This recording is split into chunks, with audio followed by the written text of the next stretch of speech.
When you tell people the truth, you better make them laugh, otherwise they'll kill you. I wonder how many groups of people I can offend all at once in this video. Hello everybody, this is a follow-up to the previous video where I talked about how Bethesda Game Studios, the developer who made Fallout and Skyrim, is not the same as Bethesda Softworks, the publisher who wants your money. If you didn't know that, go check out the previous video, trust me. It'll be in a link below and you can check that out and come on back afterward. But in that video, I also talked about the paid mod system that they just released, known as the Creaton Club. And I've gotten quite a bit of feedback from that, over 1,000 responses in a single day. Let's go over a few of the more repeated ones. So the first and biggest one I seem to get from the PC crowd is, the system is going to fail hard because nobody is going to pay for mods. Next, I get a question from the people who obviously haven't read the page that says, Are our favorite mods going to get taken down and turned into paid mods? No, they're not. Then I get people from the opposite end who are like, unlike the previous system, this one is good because these aren't mods, they're DLC. And of course, my favorite, rather than voicing any kind of opinion themselves, they just copy-paste the chunk from the Bethesda.net page that says, is this paid modding, question mark? No, it's not. And here are all the bullshit reasons why it's supposedly not, even though we're going to admit that we are trying to do what is essentially mods that you pay for. So for the rest of this video, I'm going to be dropping the term Bethesda. I'll be using Game Studio to refer to Bethesda Game Studios, the people who make the games you like. And I'll be using Softworks, of the publisher of the same name, who also wants all your money. In addition, I may drop the name ZeniMax, who is the owner and maintainer of the website all this content is hosted on. So let's start off with the Creaton Club page, where their FAQ says, is this paid modding? No. This is a very disingenuous way of them distinguishing the two using semantics. Originally, Softworks forged a partnership with Valve. Valve wanted to provide curation tools. Softworks refused any kind of curation, saying it was a deal breaker, and the system was horrible and failed. Now they've come back with a curated system, and they're trying to convince you that because this content is curated and officially uploaded as DLC, that it's not paid modding. I assure you, no amount of quality controls or curation is going to change the fact that this is paid modding. If not in form, then in spirit. These community creators, aka mod makers, are taking a couple extra steps to become official contractors. Arose by any other name and all that rubbish. Now, is paid modding actually bad? And this is where I tend to offend quite a few people who were previously on my side. I'm on no one's side here. As I mentioned in my previous video, id Software used to contract with former modders gone pro to do their expansion packs for Doom and Quake. These were proper and full expansion packs with new levels, monsters, weapons. They were professional, quality, and fun to play, as these people were former modders who formed companies in order to deal with id Software. Their products weren't considered mods. They were considered full-on expansion packs.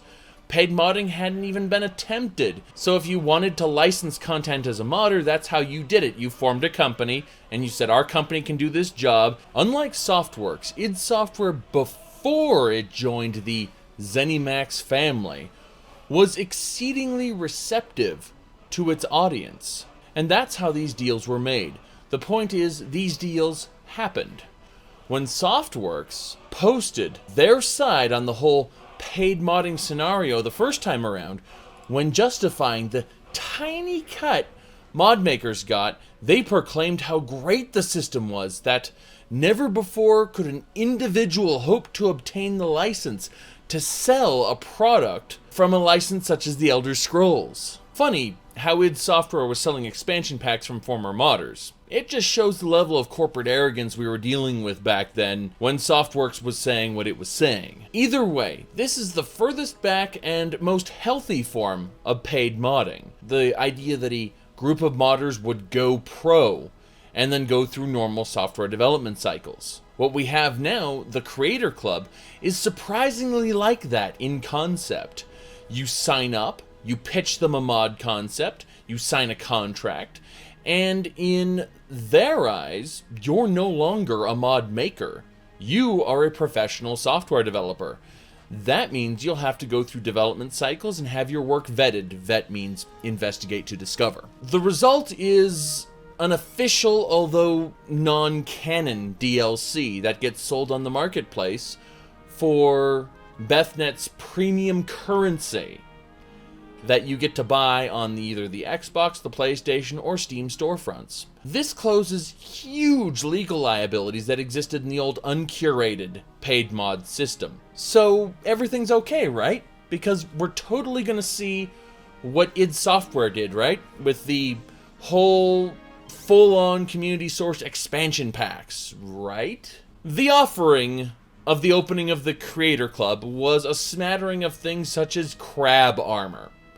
You know the funny part? Crab armor was a joke some folks came up with when Skyrim originally launched. They said, this will be Skyrim's first DLC, crab armor. And that was their way of giving Softworks grief, having released horse armor in the previous game, Oblivion. By the way, little note, did you know that on the Xbox digital download version for Oblivion, you can still buy horse armor to this day, full price? They're still selling it. It has no stat boosts or anything, it is merely cosmetic. But you see what I'm getting at here.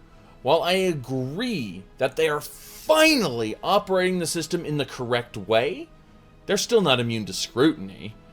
When the Creator Club was announced, yes, we saw crab armor. Now, it'll be up to mod makers, or Softworks community creators, to see what the marketplace fills up with. But so far, on launch, the offering is pitiful. Now, as for the massive collection of people whom have communicated in YouTube comments, tweets, and various forms of direct communication, who tell me, I would never use this. Why would anyone ever use this? This is doomed to fail, because no one in their right mind would ever use this. And several other variants on that. I think most of these comments are coming from the PC gaming community, the minority, who quite frankly don't know what they're talking about. While I do agree PC is by far the superior platform, and anyone who spouts their top off about, I'm not willing to buy a $1,000 PC to play my games, has been lied to as to how much it costs to actually assemble a PC, or they looked at a pre-built PC like an idiot because they just want to grift you. And when I say assemble a PC and not the word build, that's because you're not building anything. They're stupidly easy to put together like Lego blocks. They perform better, they're open platforms, they support televisions, they support wireless controllers, and pretty much any other benefit you'd want to say that a console has, it doesn't actually have, if you look into it far enough. That said, the PC gaming is still the vast minority of sales, of retail sales specifically, which is the type of sales companies are looking at. Have you heard of that group of people conditioned to buy extra content for their games all piecemeal like? Bit by bit? Also pre-ordering everything, giving into hype, just basically throwing their money at the companies, at every little chance they get. Father put into debt over his son's FIFA addiction. You guessed it, the console gaming majority. So when you tell me no one in their right mind would buy mods, or community source DLC, or what have you, I just shake my head and say, you aren't part of the majority then. The majority is stupid, and you should be proud not to be a part of them. And there you have it. Xbox and PlayStation 4 users will buy them. Everyone who told me, we have the Nexus and forever free modders, why would anyone buy them? Xbox and PlayStation 4 users don't have the Nexus. They have to use Bethnet. Now you may be wondering, PlayStation 4 can't use external assets in their mods, right? How are they going to get these? Well, the main problem with PS4, the reason it wouldn't allow external assets on their platforms was due to the Sony license agreement. these modders didn't have a Sony developer's license. But guess what? These mod makers now, or creators who will be contracted for Softworks, can operate under Softworks' license.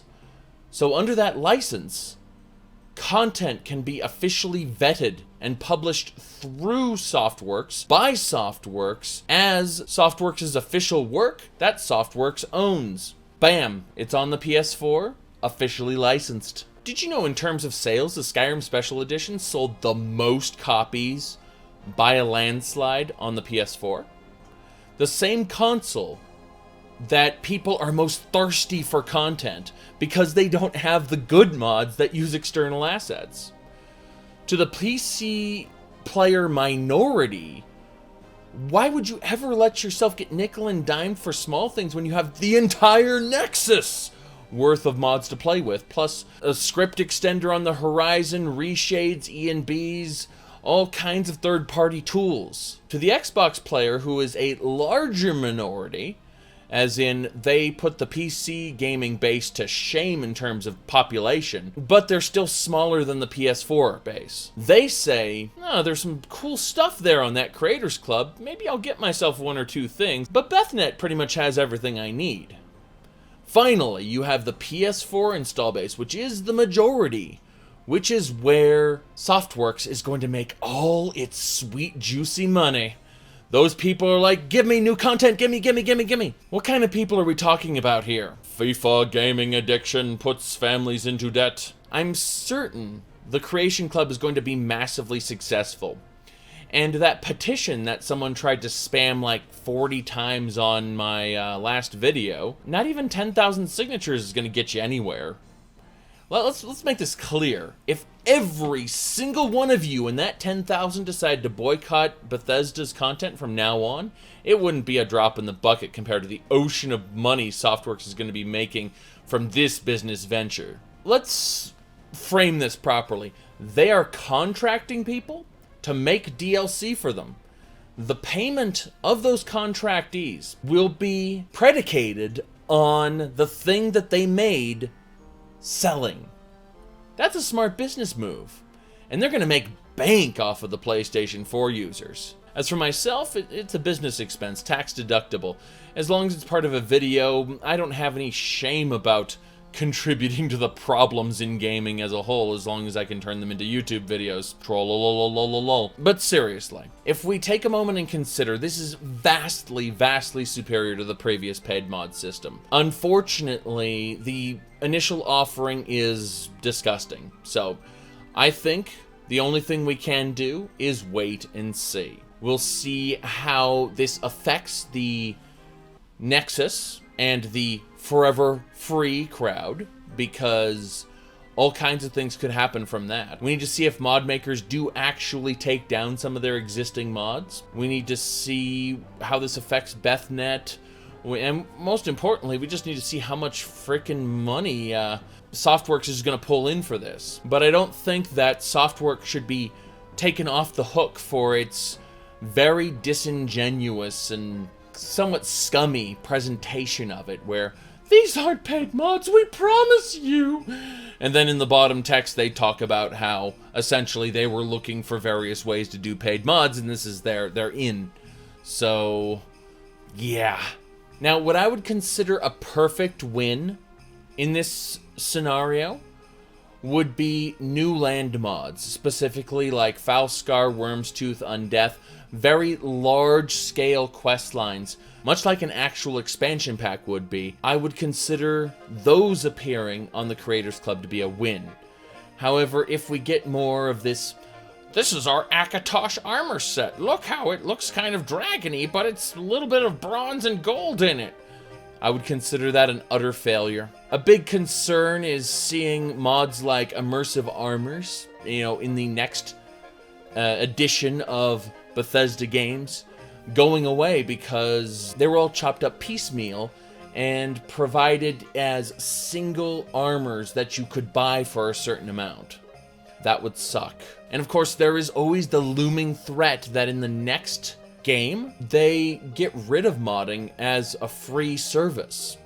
and instead they tie it all to their Creators Club in some way. Now, I'm really hoping they will never, in Elder Scrolls 6 or in Fallout 5 or whatever game they bring out, I really hope they're never going to go down the road of Snap Map, where everything is pinned into a narrow system and can't be worked with outside in other sites like the Nexus and such.